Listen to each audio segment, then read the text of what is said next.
And here we are. I listen to I would say about every month or two, every couple months probably.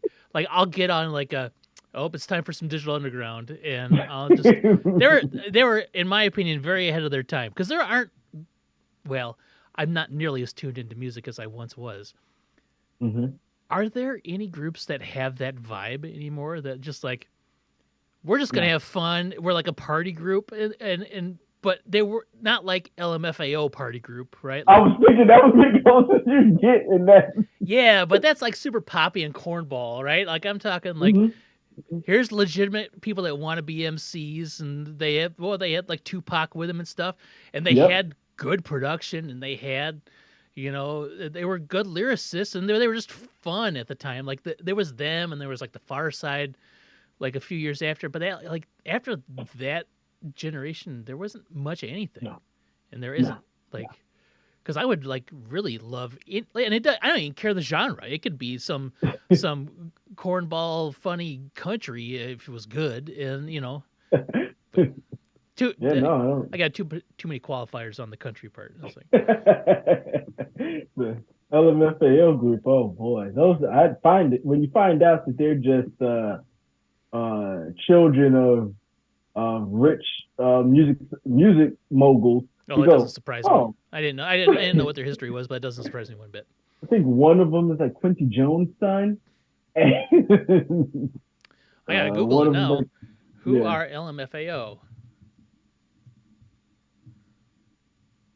you just go related to is the first one. Who are they related to? Yeah, that's the No, very first. oh, Uncle Barry Red Foo Gordy. and nephew Sky Blue. Um, I like this. LMFAO, an initialism for laughing my fucking ass off, was an American electronic dance group. They respectively are a son and grandson of Motown record founder Barry Gordy. Yes, Well, there you go. you're like, oh, I mean that's everything. It's just nepotism. Everything's nepotism. Like hmm, it's hard to be famous if you're not from famous. It's like it's hard to be rich if you're not from rich too, right? Like it's so much it is, easier to it be is. those things when you have start with like one or two legs up. Yeah, yeah. Like that is why I think I was discussing talking to somebody about the like people like Jay Z or whatever, or even like these rappers or whoever that have reached $1 billion. Like Mm-hmm. some of them, like maybe they came from money, but some came from nothing, Mm-hmm. right? And to get to 1 billion is absolutely ridiculous. Yeah. Um, I'd say getting 2 million is kind LeBron, of ridiculous. yeah, LeBron being as rich as he is, coming from where you're like that's kind of crazy. Mm-hmm. Like it's almost unfathomable. I can't. Yeah. I like, You know what sucks about that? And it doesn't suck that they've accumulated all this wealth and are super popular. They're such an outlier to the way the system works, but mhm. they become this unattainable carrot at the end of a stick for lots and lots of Yeah, people. And you that's can the do it part because they that's did it. yeah, Yeah. that's the part that's depressing. And like their level of fame and superstardom like transcends too. Like there's like well, I mean if they could do it, everybody could do it, right? It's like Hmm. the No, the the not that. classic American uh, impossible bootstraps scenario, right? Where you pull yourself up, right? Like It's, no. we all know it's possible, and I think being able to see it is good, but we need to be realistic with how almost impossible. Impossible. Yeah, you might as well buy Like lottery almost tickets, right? So impossible. Exactly. That's as close as I'm getting to a yeah. billionaire. Shit. It's like 800 something million now. I'm just waiting. Is that what it is? Well, I got a ticket in Yeah. my pocket or my wallet. We'll One is find out. 600 and change. One is 800 and change. So All right. that's Well, how I'm gonna get there. yep. That's it. That's my plan. Because Yeah. I'll never. Well, my window of being able to dunk closed long ago, and that was never going to happen. Right? Like if it was going to happen, it was going to happen 28 years ago, right? Yeah, probably. And 28 years ago is cutting it. It's like I would have been 20 at probably 28 years ago.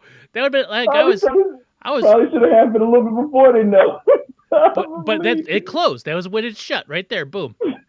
I was Yeah. at my most active and physically fit at the time. And if I was gonna dunk, it would have been at that moment. And I'll tell you what, and because like I had dunking aspirations. Do you remember they used to sell in like the back The of swim Slam shoes? magazine? No, Oh, like the how to increase your jump height, 6 to 8, like the booklets and stuff yep. like that. So me and my buddy Scott, we split the cost to win in on it. And you had to like send away the money, and you had to wait 6 to 8 weeks for it to return. And it came back, Oh. and we're like, oh, it's this. This is what the trick is. And I remember telling my dad that, yeah, we got that. So I'm gonna try to duck because we're really into playing basketball, played all the time. My dad goes, "I'll give you $1,000 if you can dunk."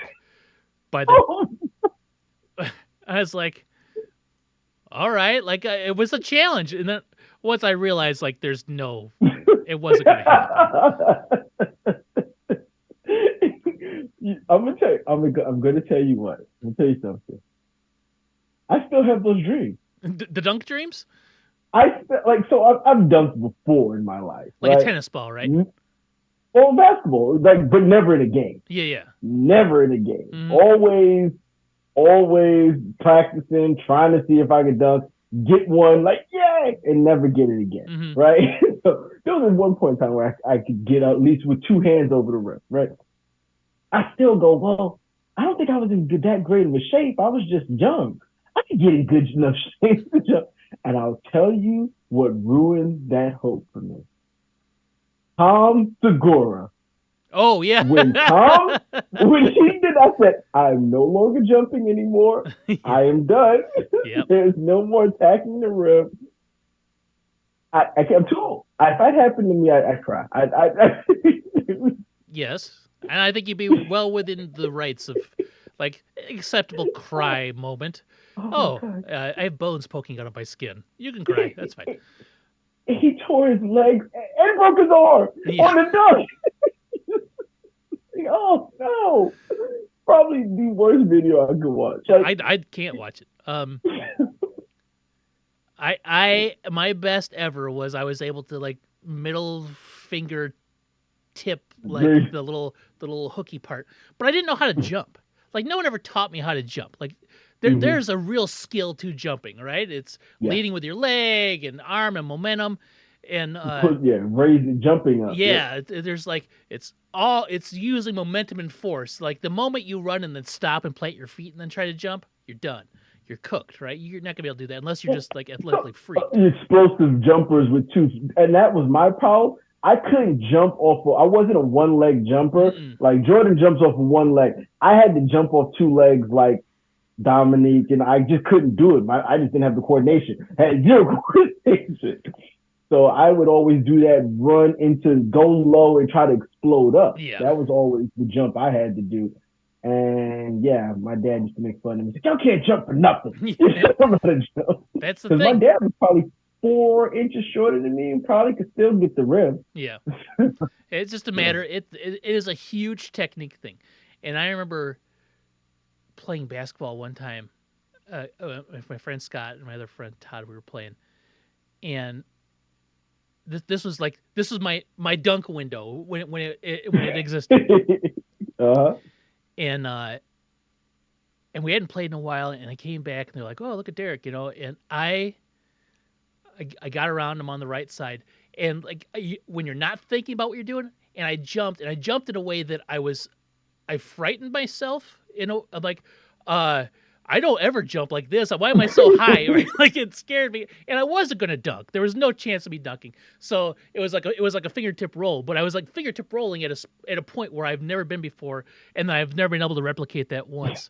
I always jumped high without the ball in my hand. Mm, Like going up to block a shot or going up to try to see how high I can jump, yeah. touching high on the backboard, and then get the ball in my hand, and I'm not going to get that high. Yeah. And I didn't have the hands to palm a basketball. Oh, me neither. When you can palm a basketball, you just got to get your hand over it to do it. Mm-hmm. When you can't palm one. You got to go a little bit higher. Mm-hmm. But he always shocked me for like people like Sean Kemp who couldn't palm a basketball, but he could jump so high it didn't matter. He could cuff the ball like this and still, Yeah. yeah, no, He'd cup it, and he was a two-leg jumper too, wasn't he? And he would, yeah, yeah, but he was yep, also, he was just explosive, a good athlete and a good jumper, yeah, right? Like explosive. me, I was not. I was an adequate to average athlete who never was Mhm. taught how to jump. And then when you realize this thing called gravity, how it affects bigger people, you Mm-hmm. realize, Well, I got to get smaller. yeah, Because I was never small, like yeah. never. This what you see is what you get. Like 13 years old, 185, 200 pound kid. Mm-hmm. That was me. So I was like, oh, I guess either I could just grow into my body or I get taller. And I stopped getting taller too. I didn't. Yeah, I never got that tall, like 5'11", but I'd always been a bigger kid. But like when I hit 20, like I got like things like started to happen, oh, I'm actually maturing physically in a way that is appropriate for an adult, and and yeah, like just like metabolism and is just working in athleticism, and it's like, oh man, I was like, that was probably like my last time under two spins. I was like 197 or so, and yeah, no, yeah. Oh Even when well, I was small, I was not under 200 pounds. yeah. Like that time when I was actually jumping and getting up there to touch the rim and pop and dunk, I was still 210, Yeah. Oh man, I 205. take 210 in a heartbeat. So would I. So fast. So fast. 210? So fast. You can call me fat all you want. I'll be 210 fat. That's fine. Yep. Oh, speaking of fat and Oh, 210, I don't have anything. I don't have any way to segue into no, anything. no way to segue into that. No. But But boy, yeah, we got a lot to talk about. let's start with it happened. Which one? The Justin Fields trade? It happened. Yes, we've been saying you've been Yes. saying every week he's not going to be here by next time we have this conversation. He's definitely not here this time. He's not here anymore. It finally happened. It finally happened. Justin Fields For is nothing. traded for nothing. For a pack of Skittles. A sixth-round pick that can be a fourth if he plays 51% of the snaps this next season. And it's not even a draft pick for this year. That's the thing that blows my mind. So future draft picks have 1 round less value than current draft picks. So that's equivalent of getting a 7th rounder this year, which is blowing my mind, right? Now, Yeah. let's talk at the whole timeline, right? Because I know you have thoughts on a very specific portion of the timeline. When asked pre-combine, Ryan Poles said, I hope to figure it out soon. And if we're moving on from Justin Fields, I want to do right by Justin. Right? Cool. So that everybody took that as like he's getting shipped out immediately. And then after the combine or Senior Bowl or whatever it was, it might have been pre-Senior Bowl. So after Senior Bowl, that's when I said he'll probably be traded by next time. Right? So it's been like 4 weeks. Yep. In the course of the last week, free agency started, and many of free agents who I would deem less quality than Justin Fields as a quarterback and as a potential starter were traded for more than Justin Fields was traded for, right? Desmond Ridder, Sam Howell, I don't even know. Didn't what's they give like a 3rd round for Pickett? Yeah, Kenny Pickett, right? So these guys were traded, but they were traded Eagles, like in yeah. pick swaps, right? Like it was like Sam Yeah. Howell and a 5th rounder and a 7th rounder for a 4th rounder and a future 5th or something like that, right? So like there's pick swaps and taking things, right? Now, the whole course, right? We said there's like an ideal landing spot for Justin Fields would be Pittsburgh. Yeah. Or Atlanta. Those were the two. Atlanta had bigger thoughts because they wanted to get Kirko Chains or whatever they calls himself now.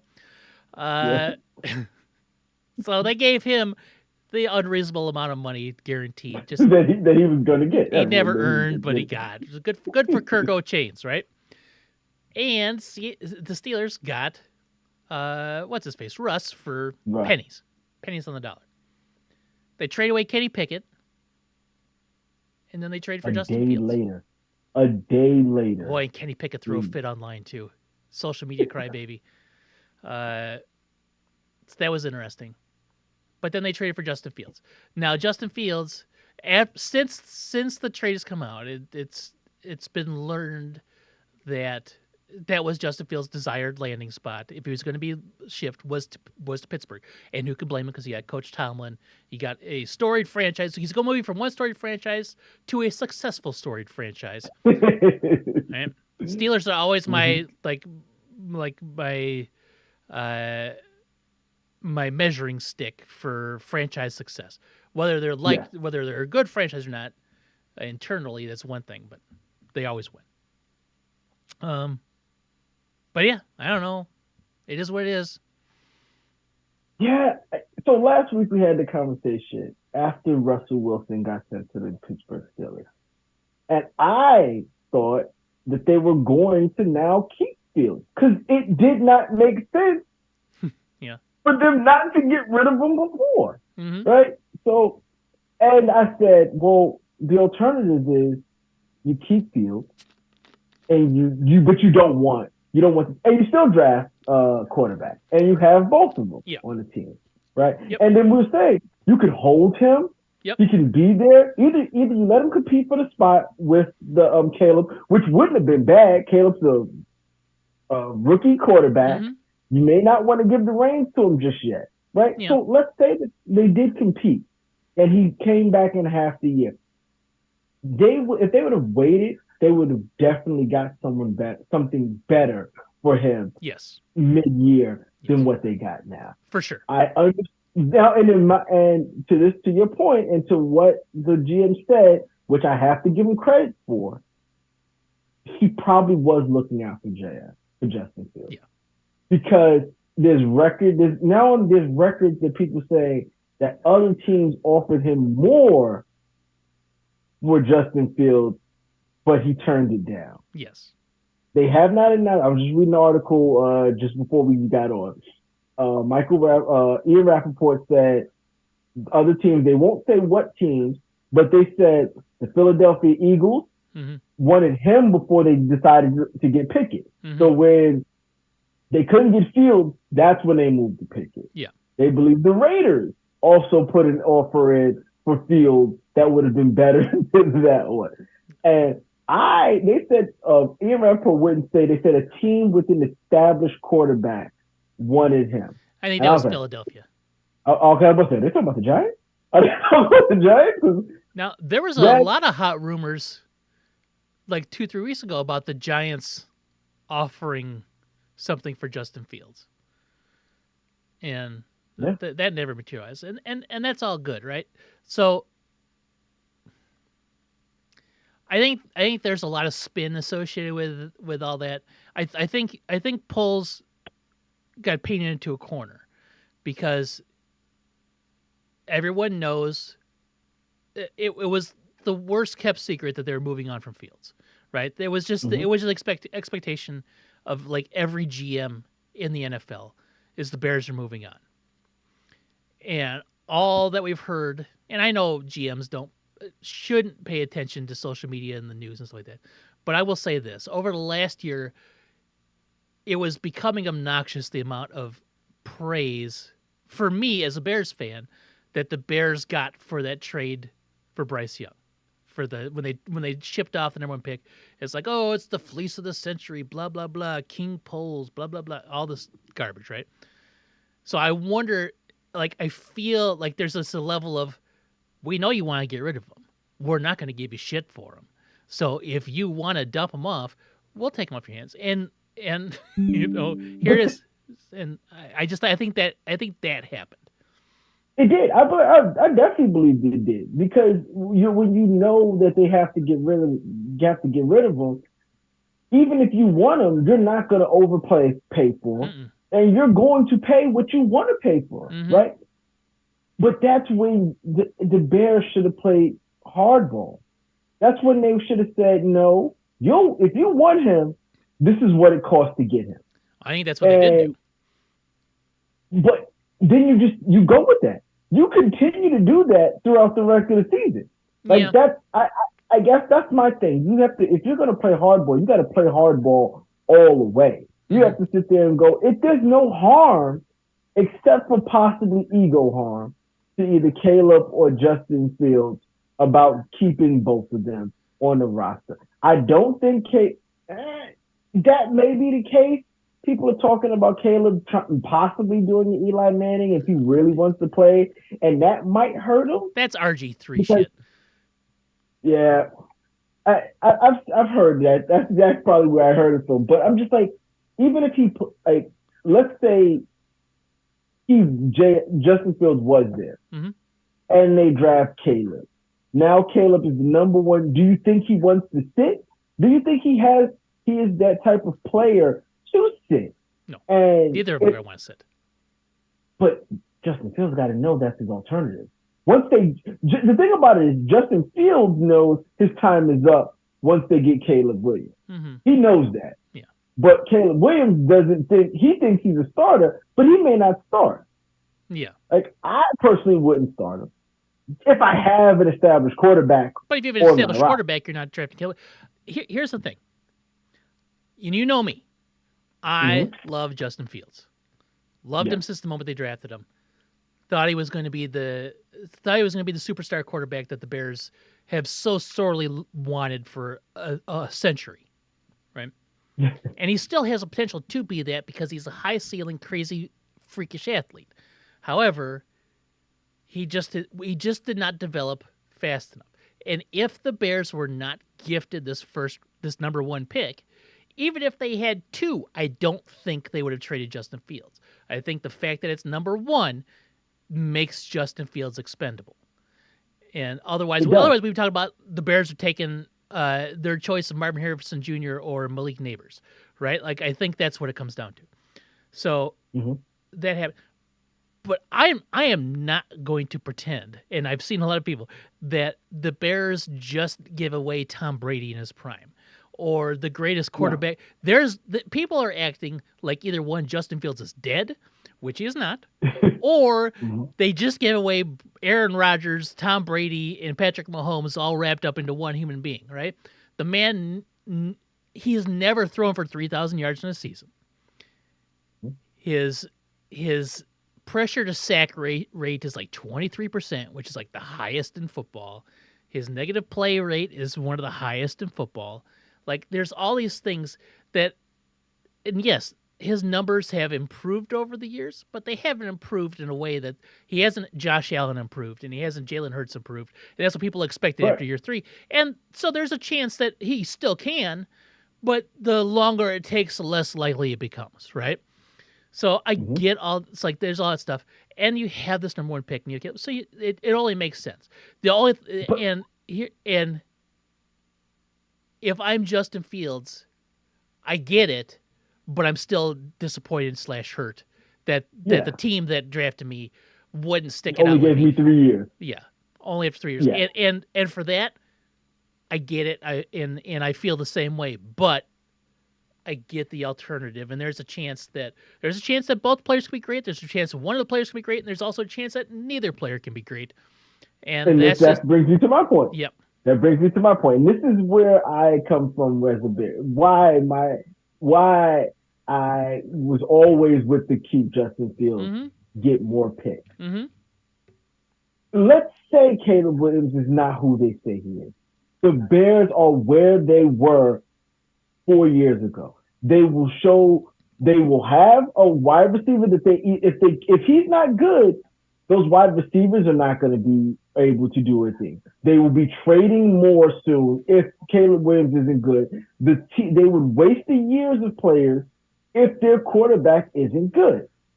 And my thing is, you could have maximized the rest of the team, making the rest of the team better with all those picks that you would have gotten for that first pick.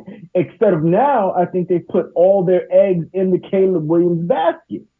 And if that basket has holes in it, which they didn't have to do. Yeah. They didn't have to. They got Justin Fields by moving up with the Giants, and he was a mid first round pick, right? They've then been developing a team, doing great GM work, getting Montez Sweat, getting DJ Moore, constantly fleecing the Panthers every chance they get, right? They've been doing a great job. Continue to do that.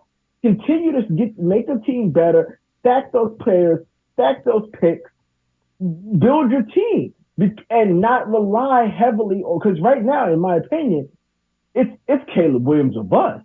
Well, I mean, that's what it's going to be, yeah. And that they weren't in that position. It wasn't JF or bust, because they had so much capital that it wasn't. If Justin Fields didn't work, you felt that you could have got a team around him. It was, what was it, 8-win team last year? There's 7 wins. You felt like 7-win team. You felt like if we got more pieces, we could win more games. Well, they had pieces. If they trade that number 1 pick, that's pieces for days, wherever you want. And now it's like, if now we don't have the pieces, we don't have the draft capital. So if the Caleb Williams thing does not work, we are almost back to where we were a few years ago, and all of that good work that we have been doing could be for nothing. I think that's any rebuild, and I'm going to tell you what. I thought y'all was rebuilding perfectly, though. And I think they still are. I think they still are. The path that y'all will go, they could be. Like I said, it really all depends, though, now on Caleb Williams. But even if Caleb, so here's the thing, and we've discussed this in the past. Justin Fields' quarterback production is below replacement level. Right, but you can win with a quarterback like that. Exactly. So, you can win with a quarterback like that. If you I understand. Around him. But for Caleb Williams to be worse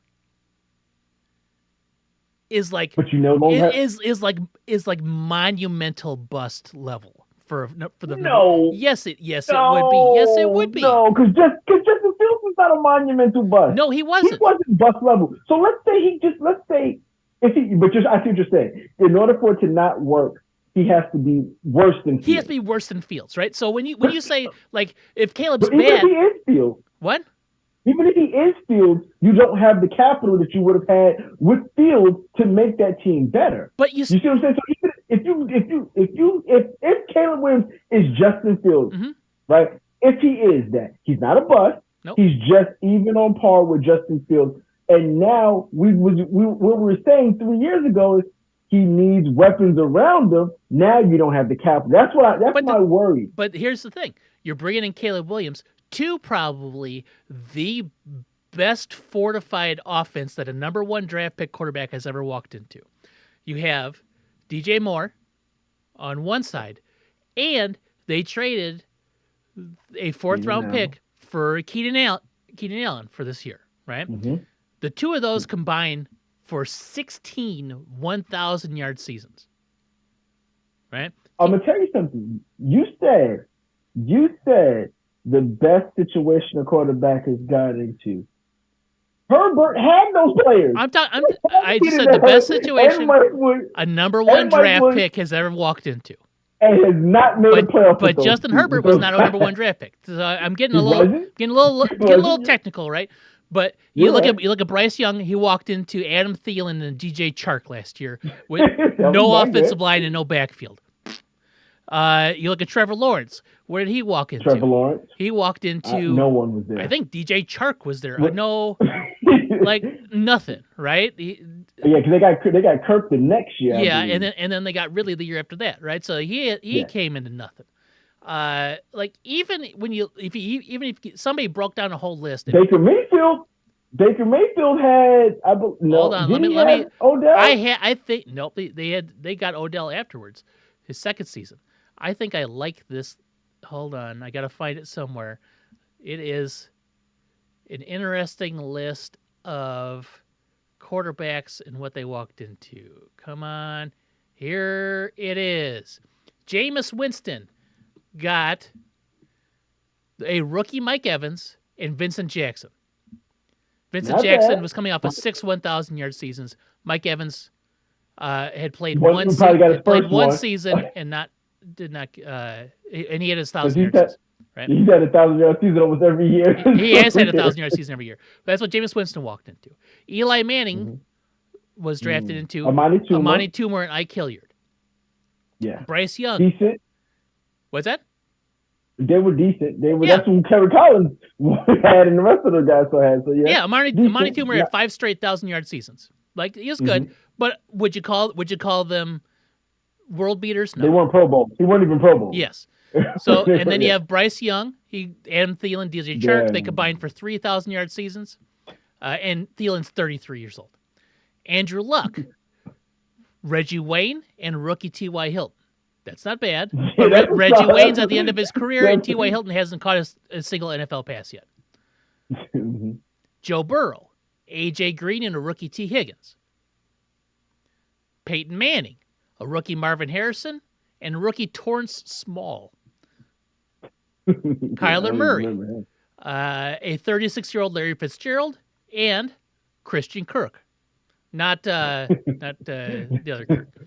That's a Christian, but Christian Kirk. Mike Vick, Terrence Mathis, and Tony Martin. Both were late 30s, 34, 36. Cam Newton, Steve Smith, and then Brandon LaFell, who had played one season. Carson Palmer, Ocho Cinco, and Hushmanzada. And Hushmanzada, that's probably the best one, too. Hushmanzada was a rookie and missed all of the season for an injury. And then Chet and Ocho Cinco had only had 1,000-yard season prior to that. Right? So that's going back to 1998 with Peyton Manning for number 1 quarterbacks taken. So now we're taking DJ Moore and Keenan Allen. DJ Moore and Keenan Allen. Keenan Allen has had injury issues. Yes, he has. I'll give him that. But he's 32. He's good. Pro Bowl season last year. Yeah. Well, I think I said they combined for 16. No, I think they combined for 10 1,000-yard seasons because I think DJ Moore's had 3 and then 7 for Keenan Allen. Keenan Allen, so basically, I don't know if he's a 1-year rental. He's a huge cap hit. He's like a $23 million cap hit. So there's a chance they may extend him just to spread that money out a little bit. Or, here's the thing. They give him a 4th-round pick. Let's say he only plays 1 year for the Bears and then he walks. He becomes a 3rd-round compensatory pick the following season. Right? So you're basically giving up less than you get in return if he walks for a season. You get 1 year out of him. Yeah, which isn't bad, right? So and then you pair that with DeAndre Swift, a solid offensive line. We'll see how they are. They made a couple signings. They got a new center. They got a new guard. A 2nd-year right tackle, a 3rd-year left tackle. We'll see how that goes. They pick up a tight end again. They got the tight end from the Chargers. I can't remember what his name is, but he's been really good. A solid pass catcher and run blocker, and Cole Kmet. So they have a strong offensive unit, probably the best offensive unit they've had since the Cutler days, since they had Brandon Marshall and Alshon Jeffrey. Right? So strong offensive unit. Even if Caleb comes in and he's mediocre, right? I think they're fine. I think there's. But they can't. If he comes in, he's mediocre. Those wide receivers are just fancy outside pieces. But if he comes in and throws 2,700 yards, okay, that's a waste of a season for those 2 guys. But that's what Justin Fields would have done. That's better than any Justin Fields season prior. What I'm saying is, I think that Justin Fields was on his way up. Maybe he was up there. He was going. But the thing is, okay, go ahead. And we don't know. We talked about this before. How difficult it is for a rookie quarterback to just get it. Agreed. Yeah. Right. For sure. We don't know. C.J. Stroud all of a sudden just got it. Like faster than I've seen another player get it. The best rookie season by a quarterback ever. Yeah. What if he doesn't get it?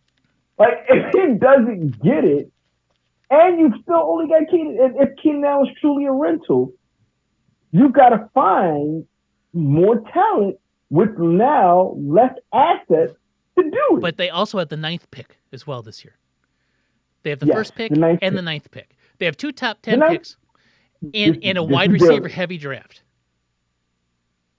there better not be no any of those top 3 wide receivers when you get there, because if we don't take a wide receiver, I'm gonna be pissed. I'm gonna tell you what. let's I'm gonna be pissed.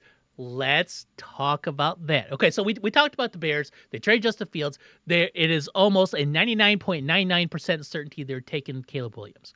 I like to entertain because I love the idea of trading and getting things. So like, there's always part of me that entertains the idea. Oh, what if they moved down a spot and took Jaden Daniels or Drake May, whichever one they like best? Because Drake May is a really good quarterback, and Drake May would have been top of the draft last year, even with C.J. Stroud in that draft. Because C.J. Stroud still fell below Bryce Young. They would have been like a fight for those 3 to be at the top of the draft last year. He would be at the top of the draft the year before. So Drake May is a really good quarterback talent, right? So there's always part of me that's like, what if they did this? They could get all these picks. It's not going to happen. They're taking Caleb Williams. It's almost a certainty. I guarantee there aren't even odds on the board in Vegas because they're not going to. They don't want to pay that out, right? What if they get Mitch Trubisky's cousin? Drake May? I mean, that's what he feels like, right? Because he's from UNC. He wears number 10, all the same things as old Mitchell, right? But who knows, right? So that's all there. We talked about the Bears. They got Keenan Allen. They got some nice pieces. They've done a lot of work in this offseason. They feel like they're primed. If Caleb Williams comes in and has a good to okay season, I think they win 9 games with that. My friend, after my buddy Holson, after Keenan Allen got there, he sent me a text. 10 wins, mark it down. I said, what? They didn't even get rid of Justin Fields just yet. He said, when Keenan Allen got there, he said, 10 wins, mark it down. I was like, I'm going to say this. Right. If they kept Justin Fields, there's a strong chance that they won 10 or 11 games this year. Right? Mm-hmm. I think with Caleb Williams, there's a chance they might win 10. I think they compete for a wild card if he has a good to okay season. Now, and you have to give the leeway because he's a rookie, right? You don't know what's going to happen. Yeah. He could have a rough season. He could get hurt. You don't know. So there's lots. Got weapons though. got a team. They have built a solid team on both sides of the field that is ready to compete this year and moving forward. So who knows? God, what was I going to say? Damn it. Oh, nope. I don't have anything. Damn it. It was about win numbers. Oh. I saw somebody say this and I liked it because this is why you make the move. You can win a Super Bowl with Justin Fields. You can win a Super Bowl, this is what the Bears are hoping, because of Caleb Williams. That's the hope. Yeah, that's the hope. That's why you give up your quarterback and take the best quarterback prospect sitting at the top of the draft. That's what I don't care. I'm gonna be honest with you. I don't care about who is the reason we win the Super Bowl. Just win Super Bowl. Don't care. Okay, now here's you can win a Super Bowl with Kirk Cousins. You win Super Bowls because of Patrick Mahomes. Right? You could win a Super Bowl with Alex Smith. You win Super Bowls because of Patrick Mahomes. You want the guy that you win because they've won fucking 3 Super Bowls in 5 years. Yeah, but look at all the other people who think that they have that quarterback that wins Super Bowls. But that's what it is. They never win Super Bowls. But that's the whole thing. You're trying to find the guy that you win because of. And I think you start off that way, and then when for whatever reason happens, you build a team that can then win the Super Bowl, and you don't rely on any one person that can do it. Like Brock Purdy and the San Francisco 49ers. They're not going to win the Super Bowl because of Brock Purdy. They're going to win the Super Bowl because they've put together the best team that they possibly could put together. But that's what the Bears have done as well. The Bears are building the best possible team they can.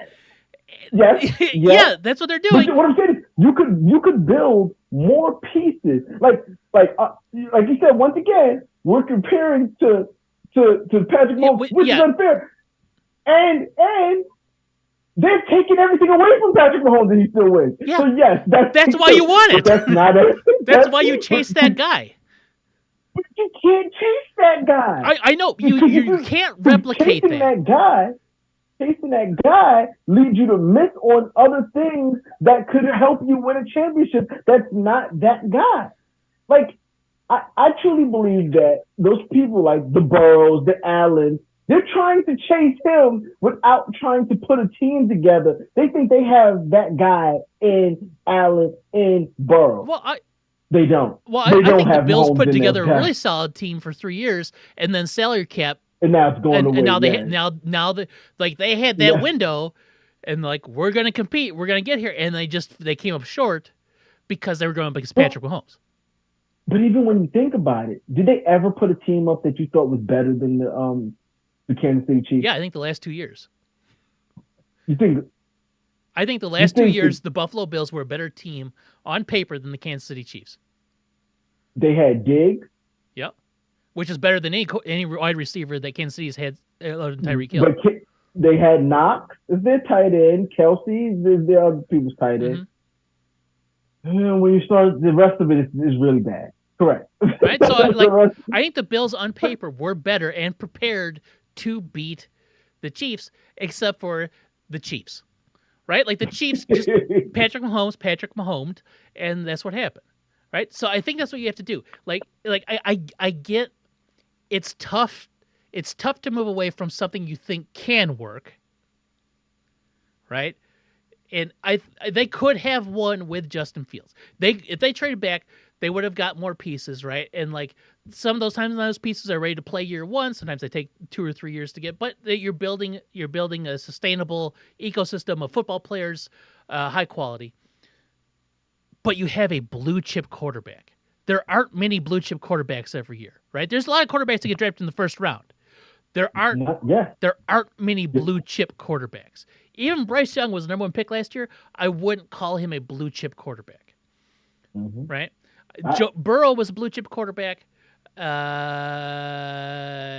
trying to think of more recent history. Like Trevor Lawrence was made into a blue chip quarterback, but I don't think he was there. Right? They anointed him that, and that's how I feel about Caleb Williams. They are drafting him number 1 based off his 2022 season, right? Yeah. Almost forgetting he had a season after that where he did not look as good. His team did not play as good. He cried. There was some crying done. I'm not going to blame the man for crying. But you just did, saying, so. No. I'm not going to give him grief for crying, but he cried. All I'm saying is it's the same thing they did with Trevor Lawrence. He's had an amazing year, and they were like, that guy's the number 1 quarterback. We're just waiting for him to be eligible to draft, and when he's eligible, we're going to draft him as number 1. Mm-hmm. Forgetting that he has to play a whole other season. And we need to see him improve on those seasons.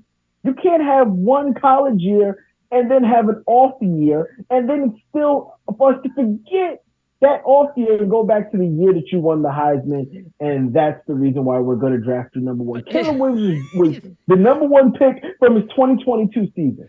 Okay, so his 2022 season was 4,500 yards, 66% completions, 9.1 yards per attempt, 42 touchdowns, 5 ints, 168.5 rating, right? Mm-hmm. His number 1 receiver that year was Jordan Addison, who was a first-round pick, who turned out to be one of the 2 really good receivers out of the first round this last year, right? Correct. Cool. Last year, he did not have – his number 1 receiver was Jerry Rice's kid, who is probably going to be a 5th-round pick this year, right? Okay. 2 less games. He didn't play his bowl game because smart, you don't want to get hurt, and it was inconsequential, and I think he missed another game. 3,600 yards, 68% completion rating, 9.4 yards an attempt, 30 touchdowns, 5 picks, 170 rating. Like, he wasn't bad. He had 1 really bad game against Notre Dame. And beyond that, he was really good. If you and I don't want to say if you watch the tape because I haven't watched the tape. I've seen highlights, right? Like he's good. He's a good football player. He is the best quarterback in the draft that has been in the draft in several years, if not 10. Right? So it's just what it is. I think, like I said, I think if he had the year he had this year, last year, right? And let's just say that's his average. What he did last year is his average for his full. He's not number one pick. 68% completion rating. That's what he's 3,600 yards, 30 touchdowns, 5 picks, 170 rating. His college numbers are good college numbers. They're really good college numbers. But that's what they are. They're really good college numbers. But I want to see your numbers get better. I do. So college football sucks, right? So here's one of the big problems with college football is it's not good football, right? It is. It's the haves beating on the have-nots for a lot of numbers. And even the haves, unless you're Alabama, unless you're Georgia, unless you're Ohio State, you're not good. Your talent is thin. Those teams produce 6 to 10 NFL players every season. USC is going to have 1, maybe 2, and one will be on the defensive side, right? Like, so it's hard, right? Like if you're a bad team, even if you're a mediocre team in college, your best player can only do so much, right? He can't throw it to himself. Like we've made that statement before too. But this is USC. We're not talking about a program that can't get talent, right? We're not talking about that. They are USC. In the Pac-12, which it's not even really going to exist anymore. They don't exist anymore.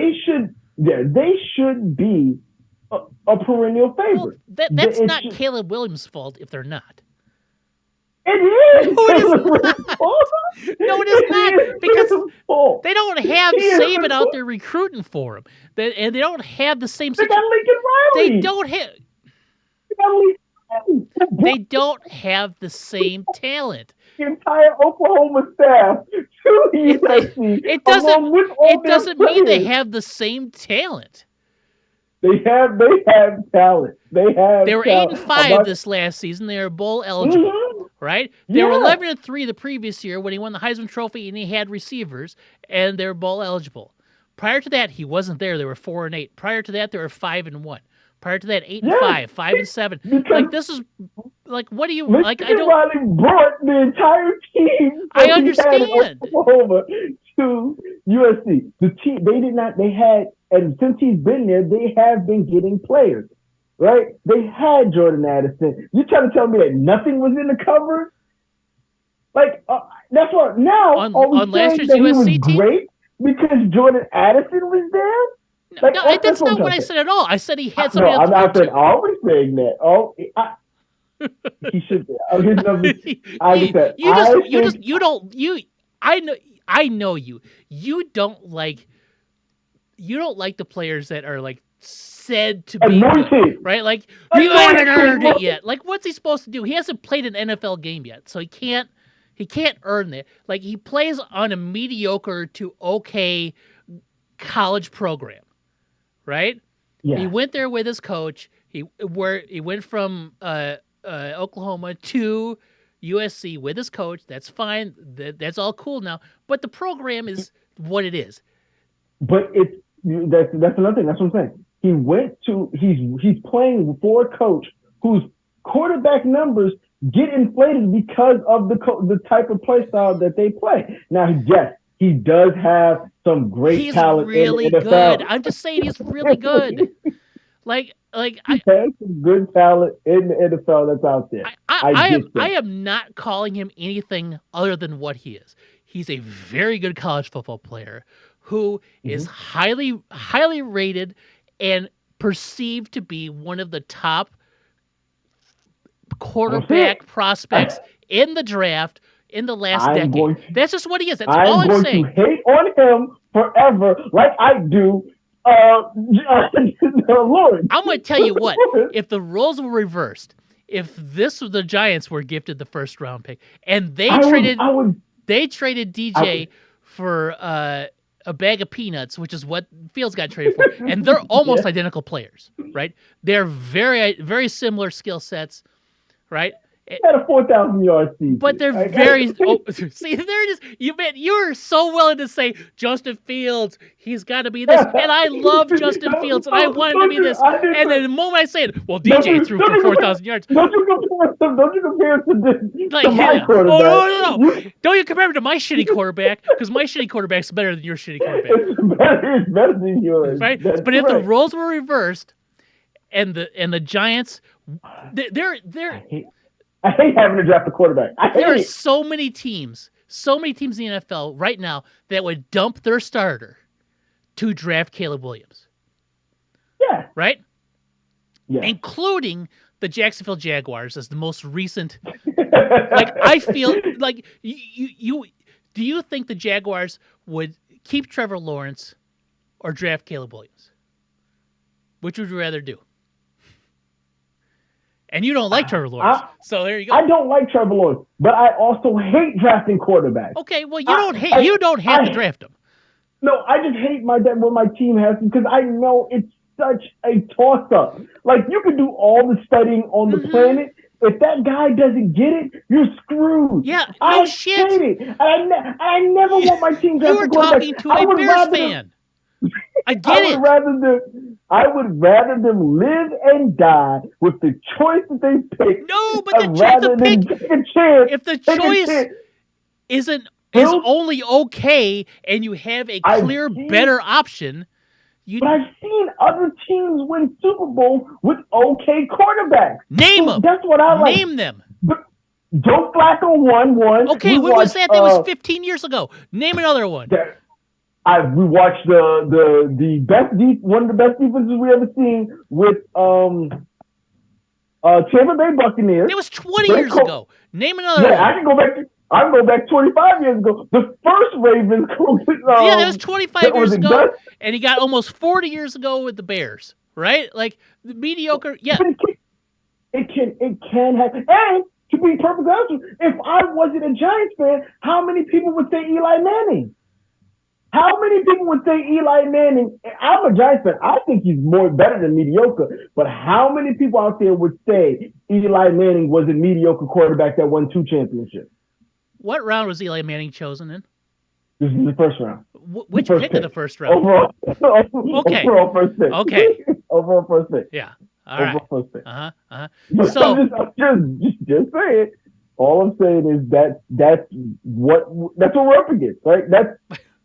Those are people who say these are mediocre quarterbacks and they won it because the team constructed around them was at a point where it was like, okay, like that's a win. Like, I take that. And honestly, I'm going to say this. I think Matt Stafford is a really good quarterback. Ooh. I think the team they constructed around him with that Rams team is they won because of the team that was constructed and not because of Matt Stafford. They had players on offense, they had players on defense, wide receivers, they had cornerbacks, defense, they had everything. They made that team and won, and yeah, he was a good quarterback on a great team. Now, and that's what I want. Here, what round was Matt Stafford drafted? I believe it was the first round. Do you know what pick he was? I believe it was the first pick. Was the first pick, right? Yeah. But it just so happens that you're right. But my point still stands. It was a good team with a great quarterback, and they won a Super Bowl. That's what happens with great quarterbacks and good teams. Matt Stafford's going to the Hall of Fame. He shouldn't. He's got a 5,000-yard season, so I guess. He's got many 5,000. He's got several 5,000-yard seasons, I do believe, if I'm not mistaken. He's probably going to go. He's going to the. I think the Super Bowl is the cementing piece to his career being in the Hall of Fame. It probably is. We watched him in Detroit not win anything. No. We watched him not win anything. Mm-hmm. It wasn't until he went to a team that was able to Competent, do yes. everything else, because they thought he was going to be their Patrick Mahomes. Let's say that we're going to win because of Matt Stafford, right? But it was the We're not Lions. because now we're going to win with Matt Dude, Stafford. yeah. We're going to win because of Matt Stafford, right? We're talking about the Lions. They thought that. Yes, they thought that. They had an 0-16 season in there with Matt Stafford. With That's it, not with Matt Stafford's fault. But that's what the players that they thought they had was going to go out there and Sure. win games in spite of the players that were around him. It doesn't happen that often. No, it doesn't. Now I will. Go ahead. Sorry. I would rather take my mediocre quarterback with my awesome team around him any day of the week. That is what I would. That's how I want my team constructed. But here's the thing, though. We've gone through it. And boy, I'm going to pull it up now too. Let's see, Super Bowl winning quarterbacks. We just went through it, right? We were talking about it. There's only 40 years of history. We're talking only a few that weren't your first round towards the top or insane superstar quarterback, right? The one that everyone's chasing right now, Patrick Mahomes. He's won 3 of the last 5. And he's a first rounder. But the one that he's chasing was a 6th rounder, 7th rounder. Which is the outlier, right? That's the also, if you want to, I forgot to include him in that group of teams that had a good quarterback with a great team around him. His first 3 Super Bowls, he was just a good quarterback, but not a great quarterback. It also turns out he ends up being the greatest quarterback of all time. The greatest right? quarterback. So he wasn't at the time. He wasn't at the time, no. Okay, right. I understand that, right? So let's talk winning quarterbacks, because yes, you can win with a mediocre quarterback, but it'll be easier to count the wins with mediocre quarterbacks. Mediocre quarterbacks. Mahomes, Stafford. Stafford's a 1-1. He's a first round top of the Brady GOAT. Mahomes, Brady GOAT. Foles, there's 1. Brady GOAT. Peyton Manning. He was 1-1, but that season he was trash. It was a season. and you called him your GOAT. Yeah, he is. But he was old. He was quite Billy Goat. He was really old, ready to be put to pasture. He retired that year because he knew he had nothing left. I think his name will come up again, though, so hold on. One more time. We had Brady. Then we had Russell Wilson. Outlier. Not 1-1. Third round pick. Second or third round pick, yeah. With a great team. Oh, God, yeah. And he was on a rookie deal when they won, right? He's the one where, like, got to get a rookie quarterback on a rookie contract. It doesn't happen very often. He's the one that actually won while on a rookie contract because you could still pay other people. That's why Purdy would have been, if they won this year, Purdy would have been like, well, we just got to draft 7th round quarterbacks now and hope one hits, right? Joe Flacco the year before that, not a 1-1, but Joe Flacco, I believe, let's see, where was Joe Flacco drafted? Joe Flacco was the 18th overall pick. So he was a first rounder, 18th overall. That was a Matt Ryan pick, Matt Ryan draft, right? The 2008 NFL draft. The 2008 NFL draft featured, don't make me do a slideshow. Oh, thank you. Jake Long, Chris Long. Matt Ryan went 3rd. Run DMC went 4th. Glenn Dorsey, Vernon. It looks as if Flacco was the 2nd quarterback off the board at number 18. Yeah. Okay. I remember those two going together. Right. So then we had Flacco. Then before that, we had Eli Manning. He was a 1-1. 1-1, yes. Aaron Rodgers. Not a 1-1. Not a 1-1, but unique situation, and he's a 3-time MVP and one of the greatest quarterbacks to ever play the game. Right? Correct. Before that, we have the greatest quarterback to ever come out of Purdue, which is Drew Brees. And he's a 2nd rounder who, very similar situation, was drafted by the San Diego Chargers and let go because of Phillip Rivers. They said, you've been hurt. We don't want to deal with you. We got Phillip Rivers. We're taking what we feel is a better chance for us to win. The team would not the Chargers would not have won a Super Bowl with Philip Rivers or Drew Brees. They're just who they are. Right. It's the organization, yeah. Ben Roethlisberger, first rounder, Hall of Famer though. Yep. Will be a future Hall of Famer. Mm-hmm. Questionable character. Eli Manning, 1-1. Peyton Manning, 1-1. Ben Roethlisberger, we just talked about him. He's going to be a Hall of Famer. Tom Brady, oh yeah, he's the GOAT. Tom Brady, yep, he's still the GOAT. He wasn't at the time. At the time, but he still is the GOAT. He was the MVP of that one in 2003. Then we have your Buccaneers from 2002. That was 22 years ago. Brad Johnson was their quarterback. He was not the MVP of that. I don't even know who was. Doesn't matter. Before that, Tom Brady. It was Derek Brooks, I believe, that was the MVP of that Super Bowl, I believe. Who? Derek Brooks. Okay. Defense. Don't matter. It would be a defensive player because it wouldn't be the offense. Before that, Tom Brady. He's the GOAT still. Before that, that Ravens team we were talking about with Trent Dilfer, who beat your Giants. They beat my Giants, yep. Then before that, we have Kurt Warner, who is the crazy outlier because he was taken from a grocery store. Massive team. Oh, yeah, that team had like 7 Hall of Famers on it, right? So greatest show on turf. Yeah. Now, the two before that are John Elway, who is a 1-1 probably. Yep, who before Eli Manning did it, John Elway did it and forced himself to the team he wanted to go to. Then after that, we have Brett. Did he sit out a year? What's that?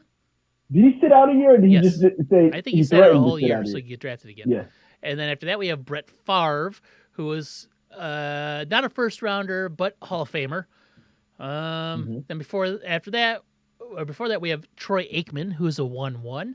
And before that, we have Steve Young, who's a bit of an outlier, played in Canada at first, and then made his way to the United States, the NFL, but got to sit behind Joe Montana. Then before that, we have Troy Aikman, both 1-1s. Same guy, as a matter of fact. Mark Rippon, Jeff Hostetler. Mark Rippon. Jeff Hostetler is not a 1-1. No, and shit, this is 1990. This is 34 years ago. Right now, I've lost count, but I think it's 4, maybe 5 out of the last 40 Super Bowls. Then we have Joe Montana, who's arguably the GOAT until Tom Brady existed. Joe Montana. Then we have the outlier of Doug Williams and Phil Simms and Jim McMahon. This is 1985 now we're on. Before that was Joe Montana. Before that was Jim Plunkett, who I believe was a first rounder. I don't know when, though. But this is back when it wasn't the same.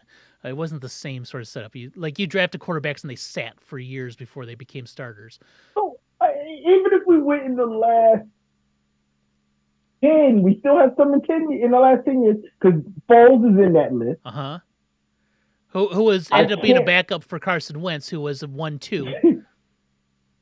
And Carson Wentz was like an MVP candidate until he got hurt, and then Nick Foles had an insane playoff run. He did, but still, I want to say Russell Wilson definitely in that group, but I think he is past the 10 years for Russ. Is it 2013? So he would have been 11 years ago. Yeah, 11 years. So I still want to count him. In the last 10 Super Bowls, you have Nick Foles. That's it. I still think it's a sound strategy. I hate drafting quarterbacks. You may hate drafting quarterbacks, and I think every team hates drafting quarterbacks. That's why when you have the opportunity, do well. What? Except the teams that do well. Yeah, but when you're in the situation where if it is how it feels it should be, then it should be the last quarterback you have to draft for hopefully 10 years. Everyone thinks that. I understand that, but not everyone's sitting at 1-1, and you hope to never sit at 1-1 again. And when you are at 1-1, and it's an insane quarterback class, you have to almost do it, unless you're sitting with one of these guys, and you're not sitting with those guys. And as much as I love Justin Fields, he's very expendable. Trevor Lawrence and Sam Darnold went 1-1 and 1-2. Sam Darnold is not you wanted to draft him and be your number one pick. He is not. Then the Jets didn't win and did another pick in Zach Wilson, and who is no longer on that team. They will be picking someone again shortly because Aaron Rodgers will not be there for the foreseeable future. Like, I don't want to be in that situation. No, you don't. I'm constantly picking quarterbacks. But I'd rather take my quarterback, take him for his fault, and for everything that he is and build around him. But You remember we had this conversation and you was like, why are the Giants taking Saquon Barkley when they should be taking a quarterback to replace Eli Manning? I said, let's keep Eli Manning for as long as we possibly he kept can. it for one more year. You should like that was their dumbass fault. you can't build the team around what you had. We could have been better. We could have been built on offensive linemen. That's just how I feel. That's how I truly feel because there's so many teams that miss out. So many. You guys had fucking Eli for 15 years, though, right? Like he was at the end of his career. Like you're paying not skill wise. He was still good. You're paying. There comes a point where you have to transition, and I know you do. The man has to retire. His skills diminish. You have to retire, right? That's how it works. So, if you are in the situation like the Bears are in, the Bears have never been in the situation, as far as I know. Like the last time they were drafting 1-1, it had to be in like the 40s or the 50s, whenever the draft was invented, right? So, when you're there and the opportunity is available and staring you in the face, you have to make the move. And I understand the move. As much as I love Justin Fields and as much as I want him to succeed, as much as I think he will succeed, I think he will be a good NFL quarterback. And it can be true. He can be an good NFL quarterback. Caleb Williams can be a good NFL quarterback. Both things can exist in the same world. And I think it's something that can happen. But when the floor of the guy coming in is already perceived to be at or above the level of production that existed prior, and the ceiling is the same, if not higher, then you have to do that. You have to do it. But we know that that's not Justin Fields' floor. It's not who he is. We both believe that he was underperforming with that team. Not even underperforming. He was performing as adequately as I think he could have with the team that was given to him. Right? So we can't say that Caleb Williams floored his floor. Give Caleb Williams that team that Justin Fields had 2 years ago, and if he's not sacked 75 times. That's what I mean. You can't compare the floors because I truly think that Justin Fields is a better quarterback than Caleb Williams. That is what I believe. That is what I believe. I watched them both in college. Justin runs better than Caleb Williams. He may not throw the ball as good as Caleb Williams, but he's a touchdown machine. Trigger, touchdown. That's what he does. Oh, okay, hold on. So your touchdown machine has thrown for 40 touchdowns in 3 seasons and 30 interceptions. Okay. That's a lot. It is a lot, and not a lot of touchdowns. Not a lot of touchdowns. Your touchdown machine did run for 8 touchdowns 2 years ago, 2 the previous year, and 4 last year. Right? Like, listen, I love Justin Fields, and I think he can be good. And I want him to be good, and I hope he's really good in Pittsburgh because then I have an AFC team I can cheer for, right? And that'll be my team every year. But from a quarterback perspective, from an on-field production, he is bottom quadrant, bottom tier on almost every measurable stat. And that is quarterbacking, right? That's quarterbacking. So to say that he is a better quarterback than Caleb Williams, I am willing to say that Caleb Williams is at minimum the same quarterback. Like at the worst, like let's say he just comes out and he struggles his ass off. It's going to be the same level of production as Justin Fields had. On a team that has improved greatly since Justin Fields was there. And now what I'm trying to say is what I'm trying to say is those numbers that you're splitting and giving Justin Fields are there because they had no offensive line. He was running for his life. He had no wide receivers he couldn't pass the ball to. So yes, if Caleb comes into a situation where the offensive line situation is better, the wide receiver situation is better, and he still does what Justin Fields does, that shows you that he is not at the level. So was expecting Justin Fields to have his best season as a Bear with the team that was there. Me too. Right? So if we come out and Caleb Williams throws over 3,000 yards, or can we automatically say that he's better than Justin Fields because he had a better season? I don't think we can, because he's playing on the best team that Justin Fields would. He's playing on a team better than Justin Fields ever had. Okay, so is it fair to say that? And I want you to say that name. How about is Lamar Jackson a better quarterback than Justin Fields? How can you say because Lamar Jackson is playing on a better team than Justin Fields ever played on? Yes, that's correct. But I've also seen him do things that I don't think Justin Fields can do. Okay, so Lamar Jackson is a better quarterback than Justin Fields. Yes, he is. Okay. Would you say Tua Tagovailoa is a better quarterback than Justin Fields? No. What is the metric that you think that Tua is a worse quarterback than Justin Fields? Tua doesn't have the legs that Justin Fields has. Tua has the weapons that Justin Fields doesn't have. They can both make throws when given the opportunity. That is where I go with that. I think Justin Fields has a cannon for an arm. I think Justin Fields is actually accurate when given time. I really like Justin Fields as a quarterback. I do too. I think he was put in a very unsituated. I agree. I agree. And so I really rank him a lot higher than I rank a lot of quarterbacks. Like just on talent-wise. Now, production-wise, it hasn't been there. But does he have the tools to do it? I think he has more tools than most. I agree with that too. He's a freak of an athlete with a cannon of an arm, right? However, he's historically not accurate, 60% career, right? He was better in college. He was much better in college. Okay. When he had records. So now we've already talked about college, right? Like he had a great college career and he had some amazing college plays, right? And I do think I think bringing in Luke Getsy was the worst thing to happen to Justin Fields, in that could have happened to Justin Fields in the Bears and in his development. 2022 was a terrible season. That team was in bad shape from 2021.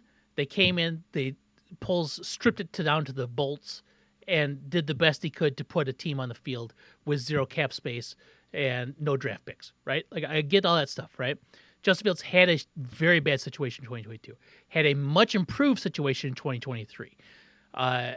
DJ Moore, number one receiver, and DJ Moore had his best season as a professional last year, right, with Justin Fields. The rest did not, right? So just DJ Moore caught half of Justin Fields' passing yards last year, right? So Cole Kmet looked good though. Yeah, okay, so those two guys took up 80% of Justin Fields' passing yards, right? So they also had, I think, Darnell Mooney. What's his name? Couldn't catch anything. I think he only kept like 50% of the passes. He had a low catch. Catchable passes. But the dude was also a 1,000-yard receiver 3 years ago, right? Got hurt last year, or the previous year, and just was not anything this last year, right? So there's lots there. Like to say the failure of Justin Fields to produce is entirely on the Bears and the supporting cast is only partially correct. 'Cause I think those first years, I think last year was the year that they wanted to see what would happen. Last year they put together a 7-win team that should have been a 10-win team, right? Because they blew. So they had a team that could win, right? They should have won 10 games. Now I will say, and there were several games that were winnable that were not won, even though they had the ball and opportunities to win. And so there's lots there. Like Justin Fields, great quarterback, makes plays happen out of nothing. extends plays with his legs, great. Justin Fields in the fourth quarter, oh my gosh, if I want to pull up those stats. First of all, he should have some of those games they should have been over in the first half. Mm-hmm. He was killing them in the first half. He should have just maybe phoned it in. Maybe he didn't come out warm, loose, and he got tight, and that's what happened. It happened. He get tight. Maybe that's what happened. Let me see. Justin Fields' fourth quarter stats: 52% completion rating. It wasn't good. 3 touchdowns to 6 interceptions. A 52. When the game was on the line, things didn't look good for him. They didn't look good.